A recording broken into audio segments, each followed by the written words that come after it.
Hey everyone, it's Julie from Sprouts and Stems. Today's video is going to be about caring for syngoniums. Now, before I get started, I just want to say that I have a bit of a sore throat today, so please bear with me and hopefully I don't sound too off. Syngoniums are also called arrowhead plants because of the shape of their leaves. Today you'll see me showing off my pink syngonium. A good rule of thumb for this plant for light is to give them bright to medium indirect light.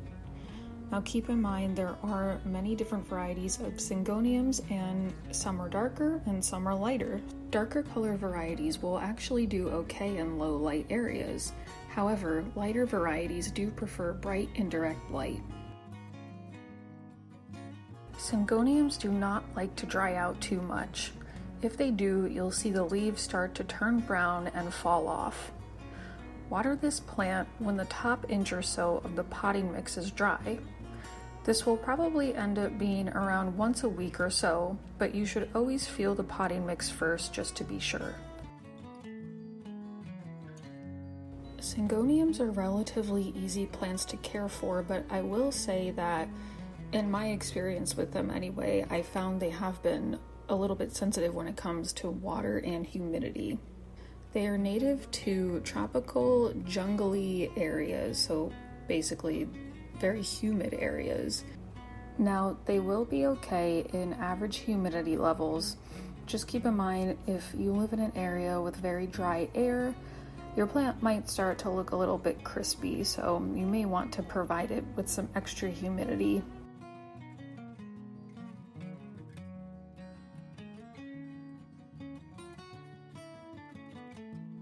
Regarding potting and repotting, a well-draining indoor plant potting mix that can still hold on to some moisture will be perfect for this plant, and I'll link to the potting mix I like as well as other supplies I use in the description below. You can repot your syngonium every other year or so, or if it's growing really fast, maybe even every year. It's not really a matter of repotting on a set schedule, it's just you don't want, syngoniums are okay with getting a little root bound, but you don't want them to get too root bound. So if you see roots coming out of the drainage holes, then it's definitely time to repot your plant.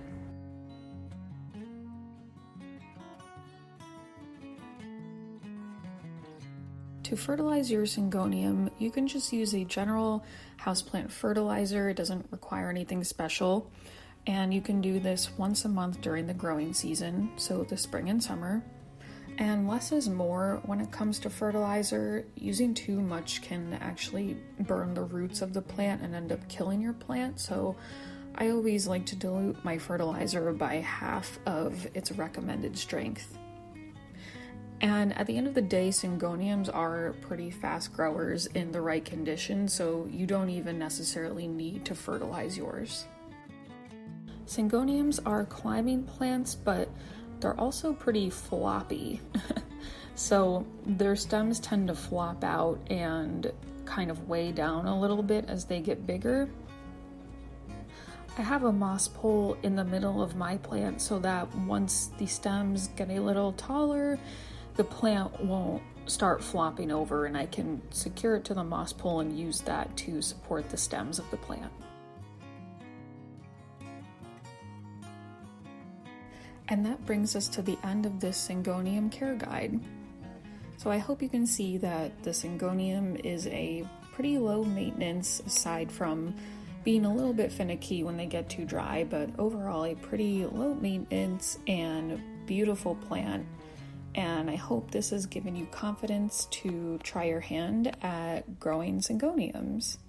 I also hope my sore throat wasn't too distracting. I apologize if it was. I tried waiting a few days to record the audio for this video, but I just didn't want to wait any longer. So hopefully you still enjoyed the video. If you did, please like this video and subscribe to my channel. And also be sure to check out the description for links to the supplies I use to grow my syngoniums. Thanks so much for watching, everyone, and have a great day.